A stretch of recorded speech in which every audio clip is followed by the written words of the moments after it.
कल sir gas की आपको प्रकृति में आपने एक पॉइंट करा दिया था, प्रभावित करने वाले कारक चल रहे थे, जिसमें हमने गैस की प्रकृति बता दी थी, और गैस की प्रकृति में एक पॉइंट आपका हो गया था। दूसरा पॉइंट देखें,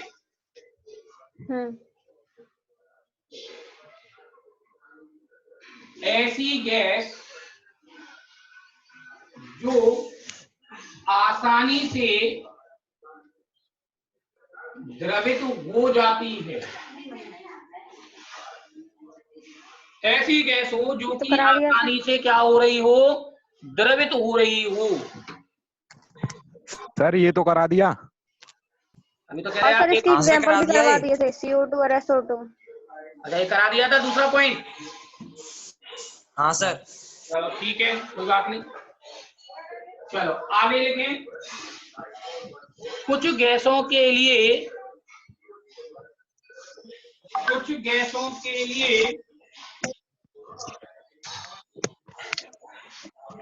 अवशोषण गुणांक का क्रम, अवशोषण गुणांक का क्रम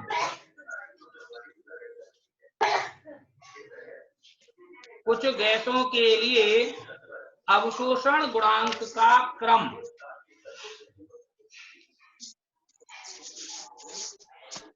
देखो बेटा, सबसे ज्यादा अवशोषण गुणांक किसका होता है? NH3 का, उसके बाद HCl का, उसके बाद SO2 का, उसके बाद H2S का, H2S के बाद CO2 का, CO2 के बाद C2H2 का, और C2H2 के बाद O2 का, O2 के बाद N2 का।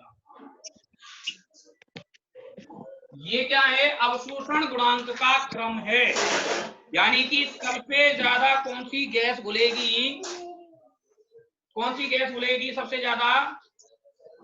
सबसे ज्यादा अमोनिया। अमोनिया के बाद कौन आएगा? HCl। HCl के बाद क्या आएगी? SO2। HCl। ये इसका क्रम चलेगा। क्लियर बेटा? हाँ सर। लिखो इसको फटाफट।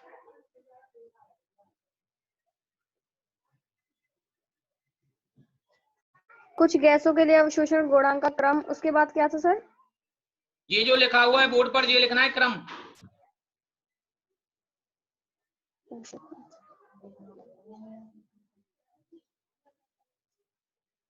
SO2 CO2 C2 H2 O2 N2। चल लिख लिया। ऐसे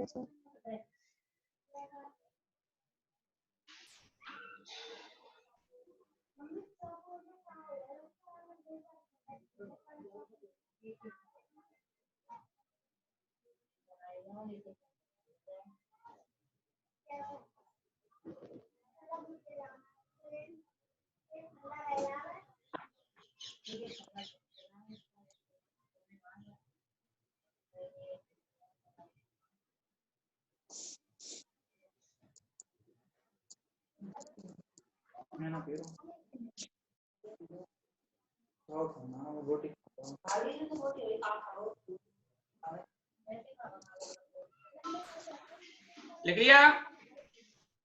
चलो नेक्स्ट पॉइंट लिखें। अब इसमें नेक्स्ट पॉइंट लिखें, विलायक की प्रकृति। विलायक की प्रकृति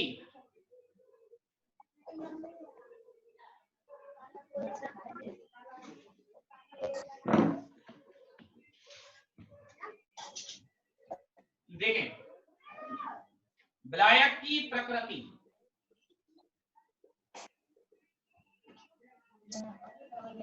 इसमें देखें, पहली बात समान में विलय होता है। समान क्या होगा? समान में ही विलय होगा। समान में विलय, यानी कि अर्थात ध्रुवीय गैसें ध्रुवीय विलायकों में विलय होगी। ध्रुवीय गैसें किसमें विलय होंगी? ध्रुवीय विलायकों में विलय होंगी। जबकि अध्रुवीय विलायकों में कम विलय होगी।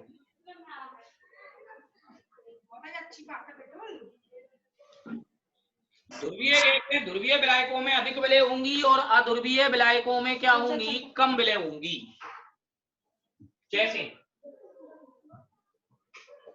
HCl plus H2O, HCl plus benzene. देखो ये क्या है, ध्रुवीय, और ये भी क्या है, ध्रुवीय।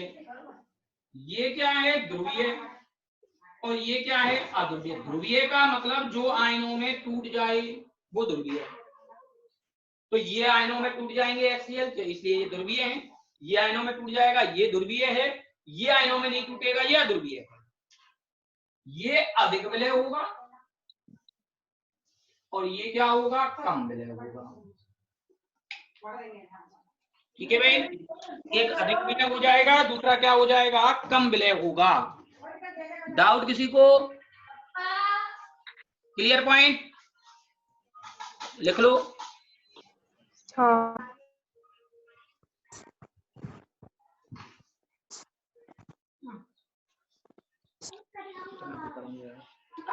तो भजन पूरी हुए।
लग गया होगा बेटा? अच्छा सर। हाँ सर। चलो हाँ देखें सर। आगे देखें।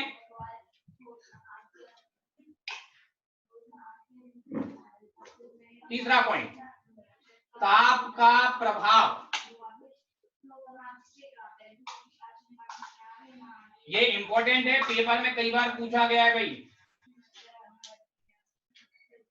देखिए क्या है ताप के प्रभाव में, जब किसी गैस को किसी भी द्रव में घोला जाता है,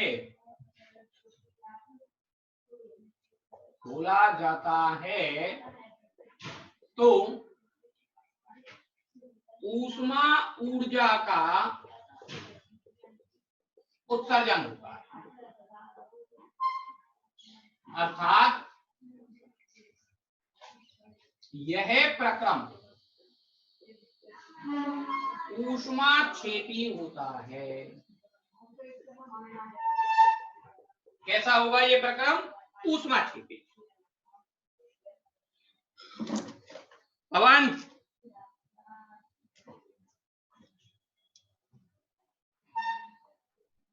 हाँ गुरुदेव। बेटा कोल्ड ड्रिंक कैसी पीता है, ठंडी या गरम? आनंद सोचा ठंडी में आमे एकदम चिल्ड। क्यों? ठंडी। ठंडी में आनंद आनंद आमे और गरम भी क्या फायदा है? स्वाद ना आवे। सुनो, देखो अपन बात कर रहे हैं कि भाई गरम में स्वाद नहीं आता। क्यों नहीं आता है? क्योंकि कोल्ड ड्रिंक में आपको पता है क्या गैस भरी हुई होती है, CO2 गैस। यही पॉइंट है, याद रखने का तरीका है कोल्ड ड्रिंक का। हम कोल्ड ड्रिंक को ठंडा करके पीते हैं, टेम्परेचर कम करके पीते हैं। जब हम किसी गैस को द्रव में घोलते हैं तो ऊष्मा निकलती है, वह कैसा प्रक्रम होता है? ऊष्माक्षेपी। अतः ला सातेलिए के अनुसार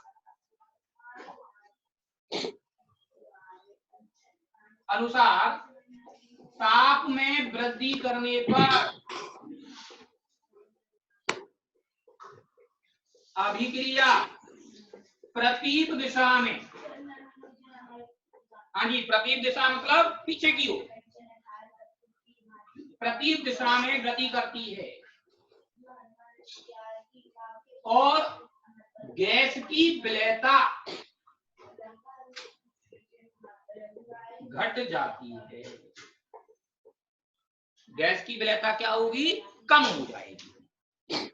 जैसे हम ताप बढ़ाएंगे, मैंने आपसे कहा गैस है प्लस हमने द्रव ले लिया, विलयन बन गया। हमने इसका ताप बढ़ाया, ताप बढ़ाने पर ये ऊष्माक्षेपी प्रक्रिया है। अभिक्रिया पीछे जाएगी और विलेयता में क्या हो जाएगी? कमी।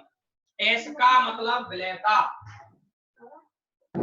और टी का मतलब ताप। इन शॉर्ट एक लाइन में, ताप बढ़ाएंगे तो विलेयता घट जाती है। यदि हम ताप बढ़ाते हैं तो विलेयता घट जाती है। ये इसका सीधा सा पॉइंट है। क्लियर बेटा? अब कोल्ड ड्रिंक की यदि हम बात करें तो कोल्ड ड्रिंक में टेस्ट किसका आता है? CO2 गैस का। अब CO2 गैस के टेस्ट की वजह से जब हम उसका ताप बढ़ाते हैं तो ताप बढ़ाने पर CO2 गैस बाहर निकल जाती है, और CO2 गैस जब बाहर निकलती है तो रिजल्टेंट क्या हो जाता है उस पर? कि विलेयता उस पर कम हो जाती है। ठीक है भाई, डाउट कोई? अब लिखे फटाफट। सर सर बोलो। सर हाँ बोल सौरभ। सर कौन सा चैप्टर है ये? ये दूसरा चैप्टर है बेटा, सेकंड। सौरभ फर्स्ट का, फर्स्ट बुक का सेकंड चैप्टर। Yes sir.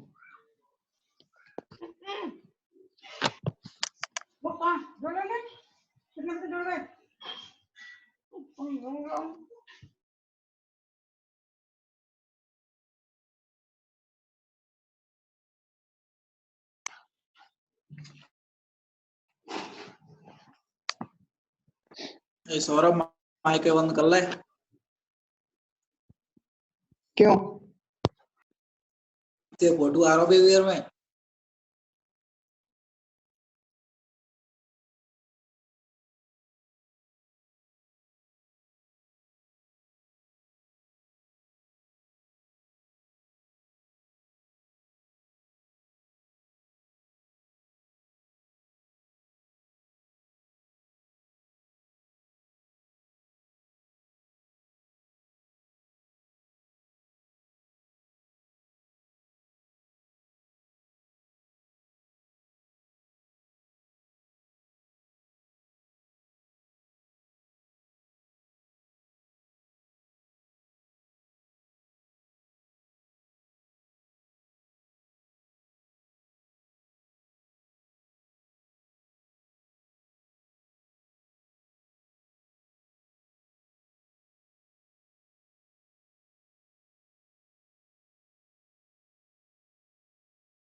लिख लिया बेटा?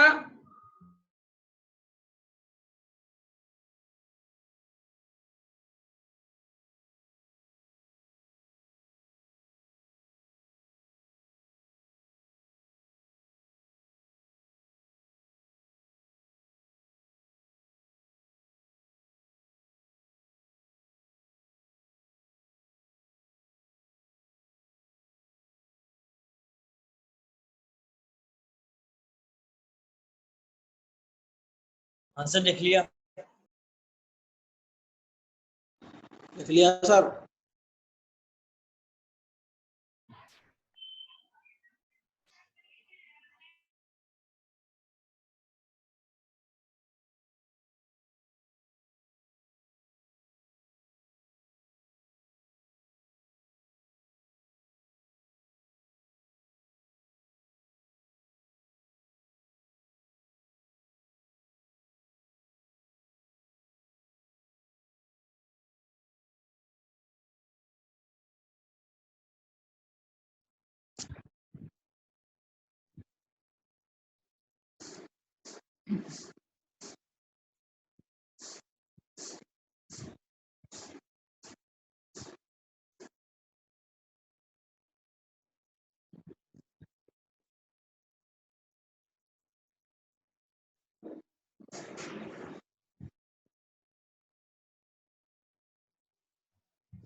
हाँ बेटा, देखें आगे।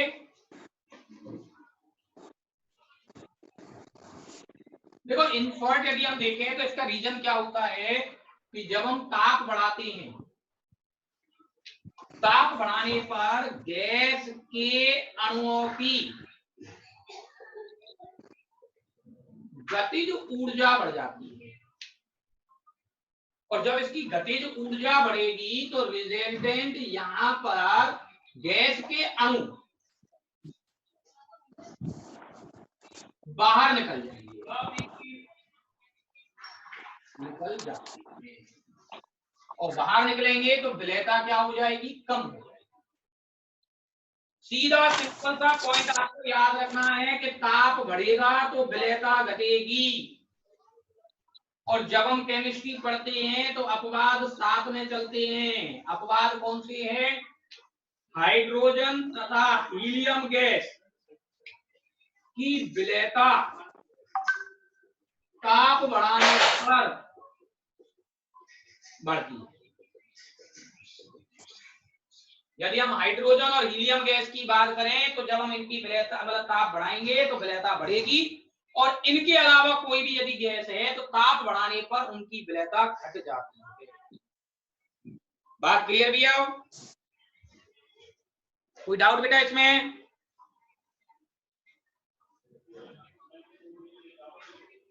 सर एक बार दोबारा समझा दो। आपसे कह रहे हैं कि जब हम ताप बढ़ाएंगे तो ताप बढ़ाने पर गैस के अणुओं की गतिज ऊर्जा बढ़ जाती है, और जब गतिज ऊर्जा बढ़ती है तो गतिज ऊर्जा के कारण गैस के अणु पात्र से बाहर निकल जाते हैं, जिसकी वजह से उनकी विलेयता में कमी हो जाती है। ठीक है? यदि हम क्या करें इसमें देखें कि सभी गैसों के लिए सेम कंसेप्ट है, लेकिन हाइड्रोजन और हीलियम इसका उल्टा है कि हाइड्रोजन और हीलियम की विलेयता ताप बढ़ाने पर बढ़ती है, क्योंकि इनकी विलेयता ऊष्मा शोषी घटना है। कैसी घटना है इनकी? ऊष्मा शोषी। ये दोनों ऊष्मा शोषी घटना दर्शाते हैं, लेकिन बाकी के सभी कैसे दर्शाते हैं? ऊष्मा क्षेपी। इसलिए क्या होगा? इनकी विलेयता बढ़ेगी, बाकी की सबकी विलेयता घट जाएगी। क्लियर भाई?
लिख लिया बेटा? हाँ सर। चलो नेक्स्ट।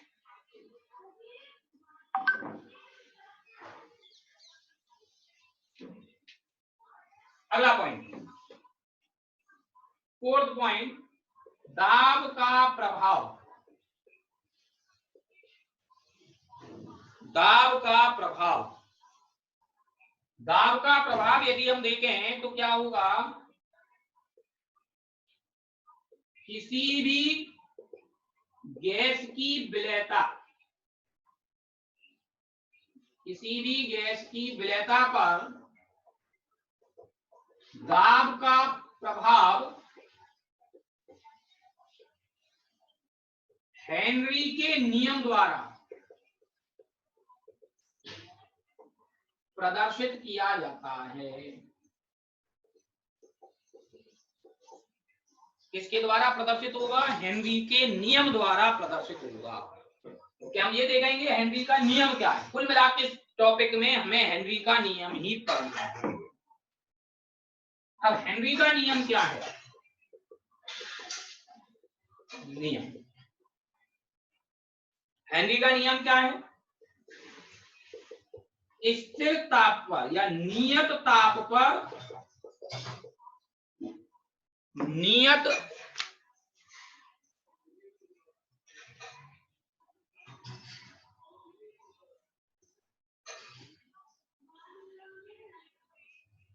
नियत ताप पर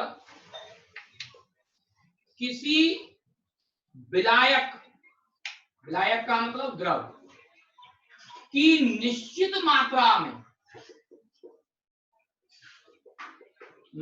में घुली हुई गैस की मात्रा स्मॉल है, उस गैस के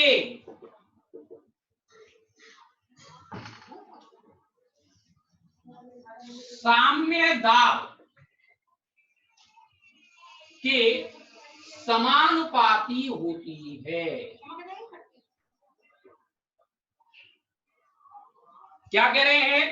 घुली हुई मात्रा गैस के साम्य दाब के क्या होगी? समानुपाती। दाब को किससे दर्शाया है? P से। मात्रा को किससे दर्शाया है? M से। तो M समानुपाती होगा P के।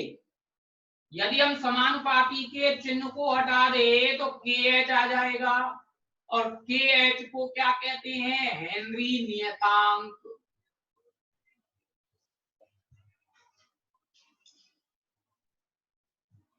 क्लियर भाई? लिखो इसको। Yes sir.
लिख लिया बेटा? सर एक मिनट।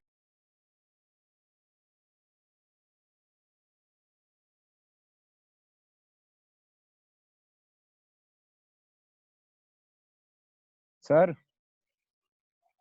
हेलो। बोलो।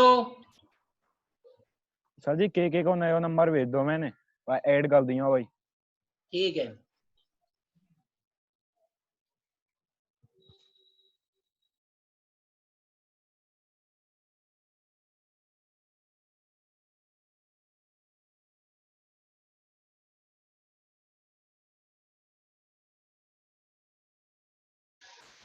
बेटा एक काम करना, क्या नाम है इसका, उदयवीर। हाँ बोलो। अभी तो मैं ऐड नहीं कर पाऊंगा, कि मैं ऐड करूंगा तो नेट बंद हो जाएगा। आप जब आपके हाँ, पास लिंक आए ना फिजिक्स की, हाँ तो उस लिंक को फॉरवर्ड कर देना उसके मोबाइल पर आज, ठीक है? और मैं शाम को अभी उसको ऐड कर दूंगा मैं। हाँ सर जी फॉरवर्ड कर दूंगा। ठीक है, और उससे कह देना, उससे ये कि चालू कर लेगा उससे आज तो। हाँ कह दी मैंने।